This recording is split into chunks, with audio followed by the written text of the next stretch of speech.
Assalamualaikum warahmatullahi wabarakatuh. Selamat pagi. Kini kembali lagi dengan kami dengan agenda celoteh aktivis, di mana beberapa hari yang lalu kita telah podcast membicarakan tentang peredaran rokok ilegal. Ini kembali lagi pada part 2. Ini tetap kita akan membahas bagaimana produksi rokok ilegal yang makin marak beberapa kabupaten di Madura ini semakin masif. Ini ada apa sebenarnya? Di mana pemerintah? Di mana bea cukai? Kenapa ini kok sampai beredar begitu luas sampai ke luar Madura? Oke, kembali lagi ini saya tetap mengundang narasumber yang memang kompeten di bidangnya, yaitu Mas Farid, yang dikenal dengan Mas Farid Zaki. Tetap dengan tema utama yaitu saat ini negara lagi darurat rokok ilegal. Oke, agar tidak panjang lebar, saya sapa dulu pembicara pada pagi hari ini. Assalamualaikum Mas Farid, gimana kabarnya Mas Farid? Ya, waalaikumsalam warahmatullahi wabarakatuh. Ya, ini masih tetap di tema negara darurat rokok ilegal ya. Ya. Ini kita lanjut di part 2 ini. Kemarin kan Mas Ferry sudah membicarakan undang-undang dan juga pasal-pasal terkait rokok ilegal. Saat ini yang saya tanyakan adalah sejauh ini sampai di manakah peran pemerintah dan bea cukai terkait peredarannya rokok ilegal? Masifkah mereka melakukan tindakan-tindakan? Mungkin bisa dijelaskan Mas Farid sampai sejauh mana pemerintah itu dan terutama bea cukai ini yang punya kendali besar terhadap peredaran rokok ilegal. Sejauh mana saat ini mereka itu berperan aktif? Ya, terima kasih Pak Hilman ya. Berbicara mengenai tentang peran aktif pemerintah dan juga bea cukai, sebenarnya yang punya kewenangan penuh itu dalam memberantas peredaran rokok ilegal itu adalah bea dan cukai. Ya, bisa bekerja sama dengan kepolisian, Satpol PP dan Disperindak. Ya, untuk melakukan operasi, untuk melakukan razia. Contoh 2023, mereka itu melakukan operasi di pintu masuk Suramadu, ya. Jutaan rokok didapat.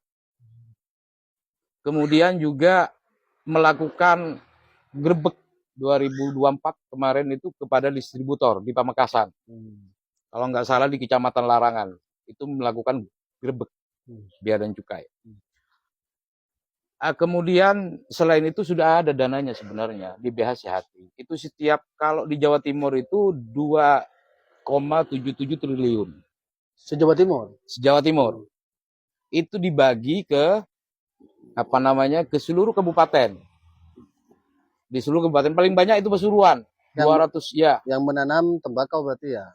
200 lebih. Kemudian di Sumeneb kita berbicara Madura ya. Sumeneb itu 47 miliar. Di tahun 2024 ini. 2024 ini. Kemudian Pamekasan itu 91 kurang lebih 91 miliar di BHCHT-nya. Kemudian Sampang itu 36 kurang lebih 36 miliar. Kemudian Bangkalan itu 26 miliar. Lah, ini diperuntukkan untuk apa? Itu pertanyaannya. Makanya dibutuhkan peran aktif pemerintah dalam hal ini mencegah dan menindak peredaran rokok ilegal itu, karena 10% itu dialokasikan kepada Satpol PP untuk melakukan penegakan itu. Nah, dibagi itu untuk kesehatan, untuk kesejahteraan masyarakat, kemudian untuk penegakan. Nah, selama ini yang dilakukan oleh bea cukai, kemudian juga Disperindak, kemudian juga Satpol PP itu seremonial menurut saya. Tidak ada tindakan yang nyata. Padahal bea cukai itu bisa loh menutup perusahaan-perusahaan yang resmi yang memproduksi rokok ilegal. Itu bisa menutup. Tentu dengan mekanisme pertama teguran, denda. Pertama, yang kedua teguran lagi. Teguran itu by lisan atau apa by surat? Iya, bisa by lisan, bisa by surat. Langsung kepada perusahaan yang memproduksi berarti? Perusahaan resmi yang diduga memproduksi rokok ilegal. Atau yang sengaja memproduksi rokok ilegal, itu bisa ditutup dan bisa didenda berkali-kali lipat. Itu sesuai dengan Undang-Undang Bea dan Cukai ya nomor 39 tahun 2007.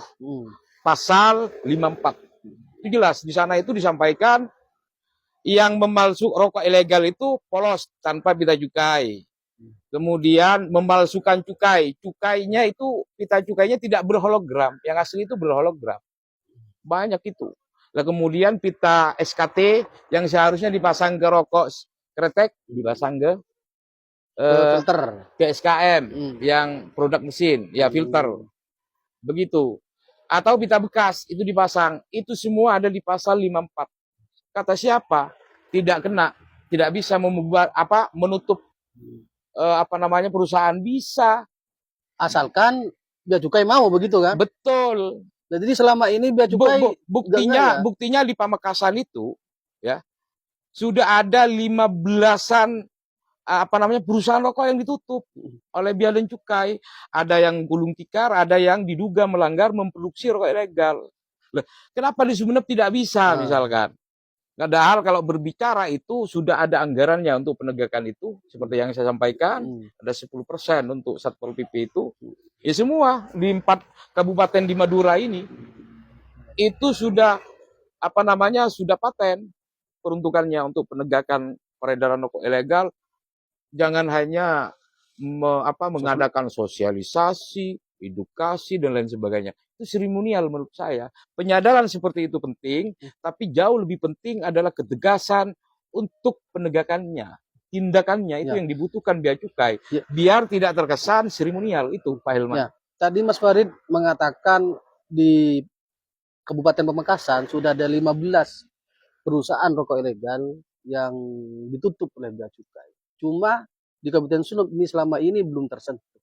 Pertanyaannya, kira-kira kenapa sih bea cukai itu apa memang tidak mampu menutup perusahaan rokok ilegal yang ada di Sumeneb, ataukah memang perusahaan-perusahaan rokok ilegal yang ada di Sumeneb itu ada, katakanlah dia memiliki backing yang sangat kuat sehingga bea cukai bisa dikatakan takut untuk menutup di Kabupaten Sumeneb?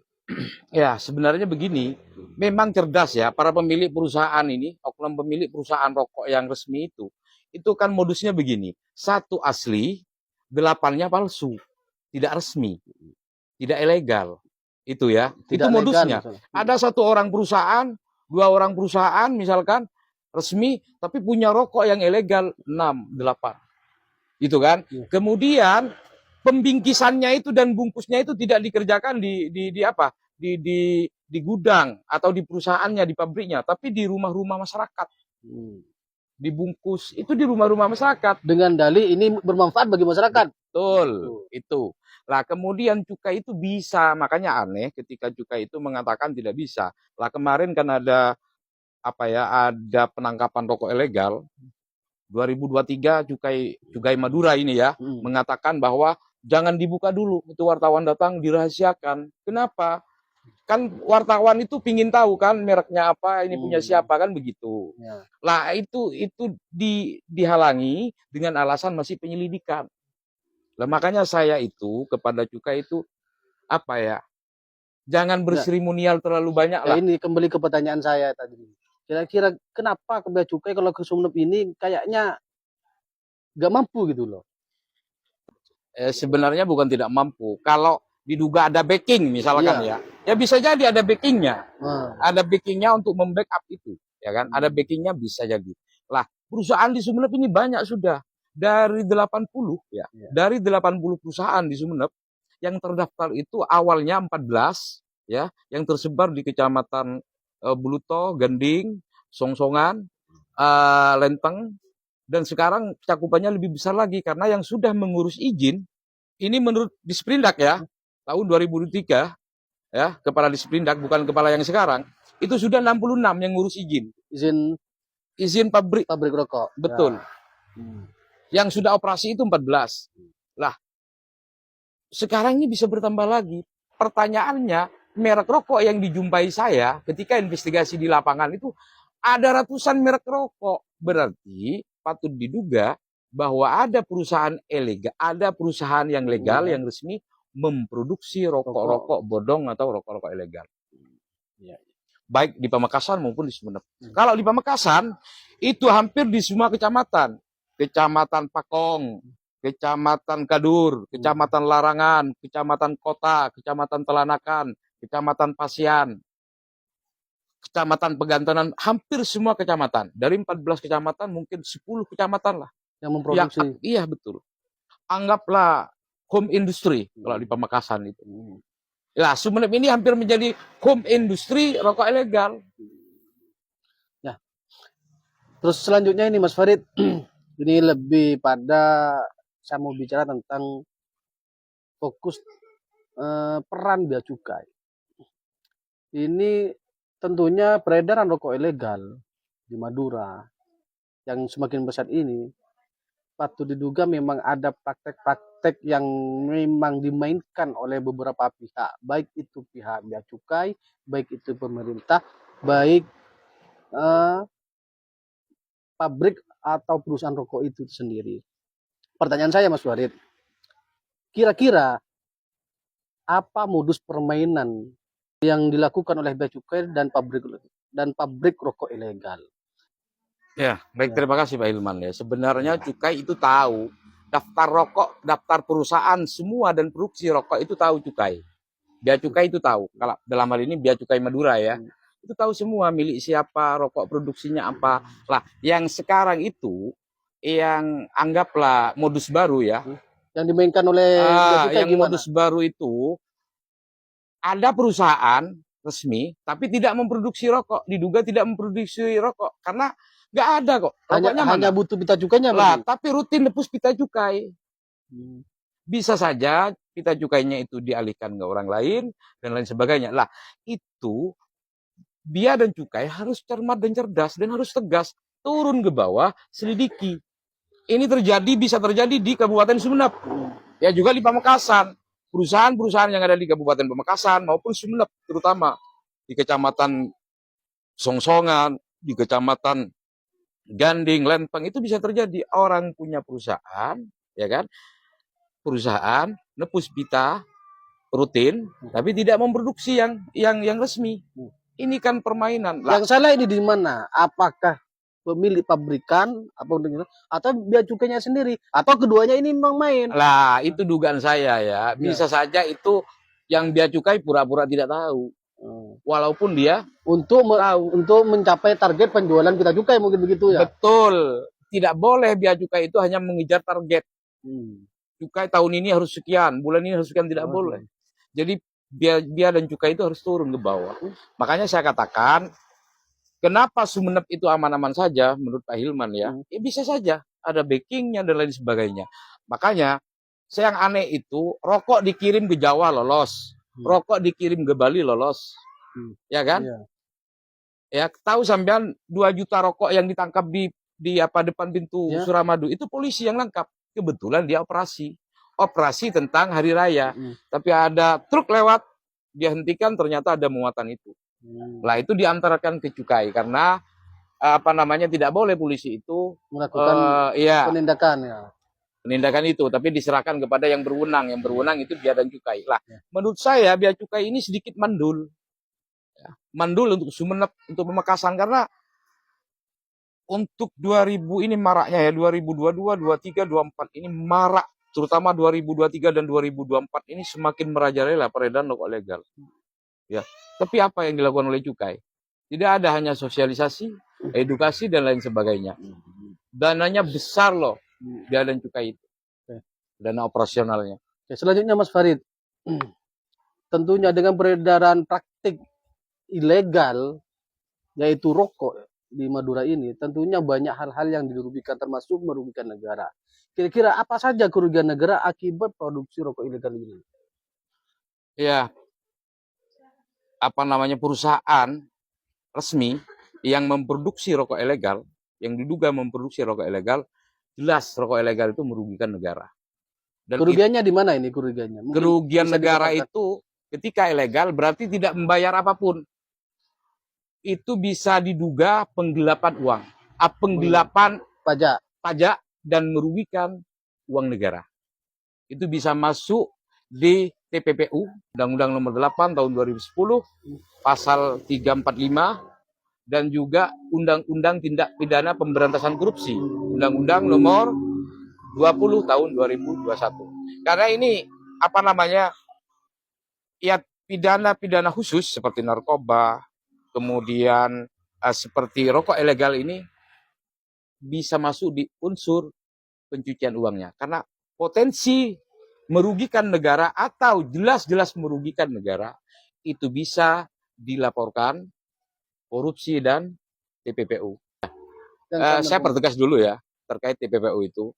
Jadi harta yang dihasilkan dari perbuatan tindak pidana itu korupsi. Ya, kenapa saya katakan patut diduga kena TPPU dan korupsi? Karena ilegal, tidak bayar apa-apa dan jelas merugikan negara. Sangat merugikan negara, itu bisa dilaporkan. Perusahaan-perusahaan itu bisa dilaporkan, ya pasti gulung tikar. Karena dendanya itu hukumannya bagi mereka yang TPPU kena itu, pasal itu ya, seperti yang saya sampaikan 345 itu, pasalnya 345 Undang-Undang TPPU 8 nomor 8 2010 itu 20 tahun ancaman hukumannya dan dendanya 20 miliar. Besar itu. Dan perampasan aset. Makanya TPPU ini antik nanti dengan korupsi juga kan, harus ada pembuktian terbalik. Kalau memang dia kena nanti, jadi aset-aset misalkan, oh ini peninggalan orang tua saya, ini aset dulu sebelum usaha rokok misalkan. Silakan buktikan kalau memang bukan hasil dari korupsi. Jadi pembuktian terbalik yang membuktikan itu harus si oknum yang kena itu. Ya. Oh ini misalkan ini peninggalan dari orang tua, ini buktikan. Di pengadilan itu seperti itu. Jadi kalau TPPU dan korupsi pembuktian terbalik. Karena ada penggelapan pajak, karena rokok ilegal itu tidak bayar pajak sama sekali. Apa saja ini biar masyarakat ini tahu, masyarakat dan publik tahu kira-kira pajak apa saja yang digelapkan oleh perusahaan-perusahaan rokok ilegal ini? Ada pajak rokok, kan ada dua ya, sepengetahuan saya ada dua pajak rokok produksi. Pajak produksi ya? Itu dibayar ke umum, provinsi biasanya. Kemudian yang kedua pajak pita cukainya itu. Misalkan ya, saya contohkan. Pajak rokok itu kan per batang. Satu batangnya itu Rp500 misalkan. Ya. Kali 20, karena rata-rata kan 20 batang kan. Rokok-rokok seperti ini kan di depan ini kan rokok ilegal semua. Iya. Ini rokok ilegal semua. Itu kan 2 batang, 500 kali 20. Kalau 500 kali 10 itu 5.000. Ya.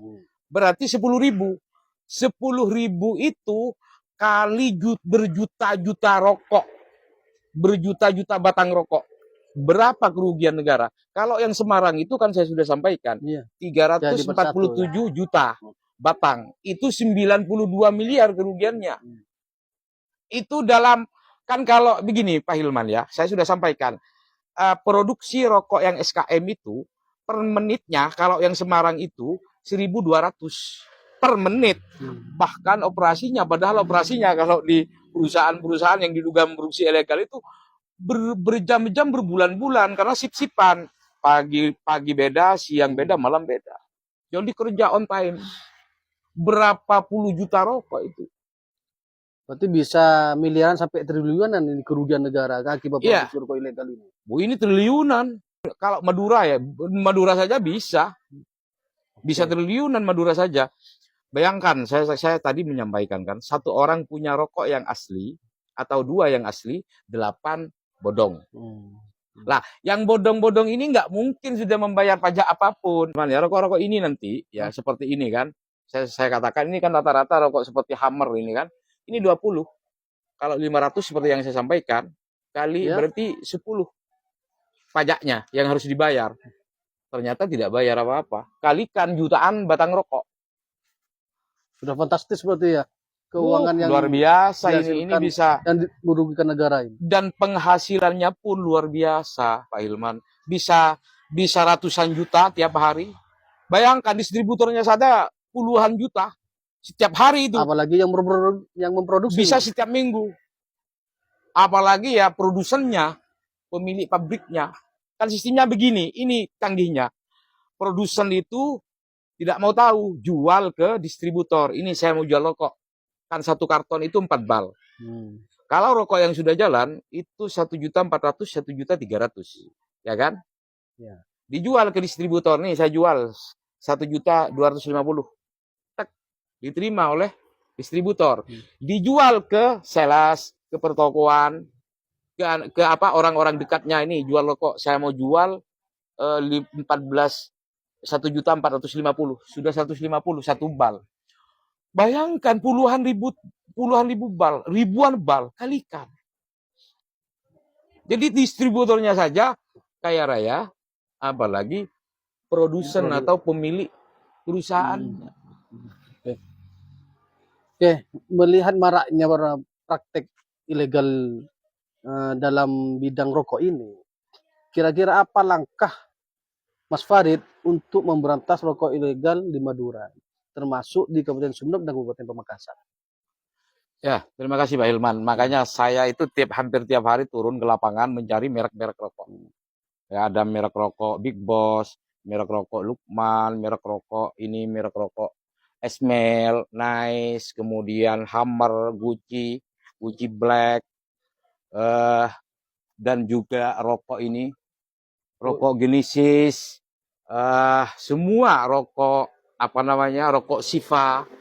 Saya cari semua merek-merek rokok, termasuk rokok apa ya, rokok itu kretek tadi, daun hijau. Lah itu akan kami laporkan secara hukum ya kepada Kementerian Keuangan. Tembusan juga akan saya laporkan ke Menteri Keuangan dan Bea Cukai Pusat RI. Tembusannya nanti ke Mabes Polri, ke Polda Jatim, ke Bea Cukai Jatim 1 dan juga Bea Cukai Madura, ke Polres ya, ke Polres Pamekasan, juga ke Polres Sumeneb.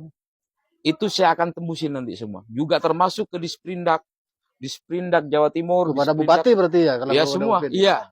Jadi laporan itu akan ditembuskan gitu. Saya nanti tidak main-main ini. Saya akan melaporkan semua merek rokok yang ada di sini, rokok yang saya temukan.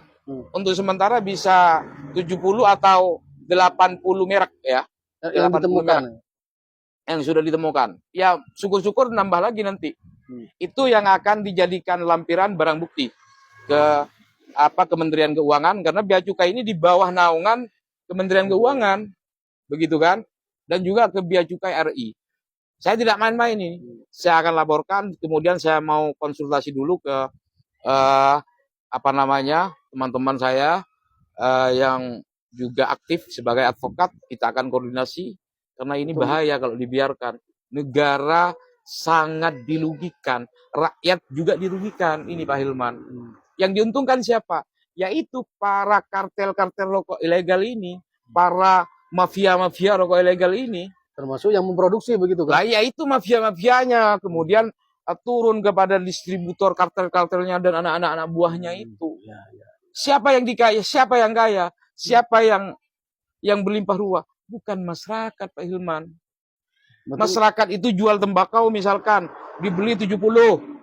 Murah menurut saya. Bayangkan 1 kilo kalau diproduksi rokok itu, ya kan? Bisa 1 juta. Bisa 1 bal. Di atas 1 juta. Iya kan? Siapa yang diuntungkan? Tidak ada, Pak Hilman. Selain memang mereka yang produsen rokok-rokok ilegal itu. Makanya saya katakan negara harus hadir hari ini. Masa iya negara kalah sama mereka yang jelas-jelas merugikan negara, tidak membayar pajak sama sekali. Oke. Oh iya, sebelum itu kapan kira-kira akan dilaporkan nih Mas Mured? Rokok-rokok ilegal yang ada di sini? Minggu depan karena ini butuh kajian yang mendalam, karena ini tidak mau laporan ke Bea Cukai Madura, tidak mau laporan ke Bea Cukai Jatim, tapi langsung ke Menteri Keuangan dan Bea Cukai RI, tembusan Mabes Polri, ya. Jadi butuh kajian yang mendalam dan ini masih butuh lebih banyak lagi bukti-bukti rokok ilegal. Kemarin sudah ya sampai sekarang ini sudah kisaran 70 sampai 80 Pak Hilman. Oke Mas Farid, mungkin terakhir nih yang terakhir mungkin ada himbauan kepada masyarakat bagaimana bergandengan tangan untuk memberantas peredaran rokok ilegal ini. Ya sebenarnya kan ada ketua PIM 4M, ya kan? Persatuan Tembakau apa itu Madura, itu Haji Her kan. Lah itu mestinya juga berbicara di media, menyampaikan, ya kan, menyampaikan. Karena saya pernah dengar Ki Her itu berbicara di media, jangan langsung dibinasakan, tapi dibina dulu. Maraknya peredaran rokok ilegal. Saya punya bukti rekam jejaknya di media itu. Ki Her bilang seperti itu. Harus dibina dulu, ya. Tapi kalau sekarang ini mau dibina bagaimana? Lawang dari dulu 2021 sampai hari ini itu sudah luar biasa pembinaan yang dilakukan oleh Bea dan Cukai. Kemudian juga oleh pemerintah daerah dengan dana bagi hasilnya itu di BHSHT yang digunakan kan. Ya. Lah, seperti misalkan siapa ketua PIM 4TM Kabupaten Sumeneb, ya harus berbicara juga. Saya mengarahkan, memberikan masukan kepada para pengusaha-pengusaha rokok, produsen-produsen rokok, untuk segera melegalkan merek-merek rokok yang sengaja diedarkan di masyarakat. Ini bahaya, sangat bahaya kepada negara. Ini bisa memiskinkan negara. Kalau negara miskin otomatis rakyatnya juga miskin. Kata siapa ini tidak bahaya? Ini jauh, ini juga lebih bahaya daripada narkoba. Ya kan? Lebih bahaya juga daripada judi online. Kalau judi online dibredel di atas selesai. Tapi kalau ini tidak kan. Selalu bermunculan produk. Sekarang sudah ada ratusan merek rokok ilegal. Kalau seluruh Indonesia itu ribuan merek rokok ilegal. Di Jawa Timur saja 2023 itu sudah 750 perusahaan rokok.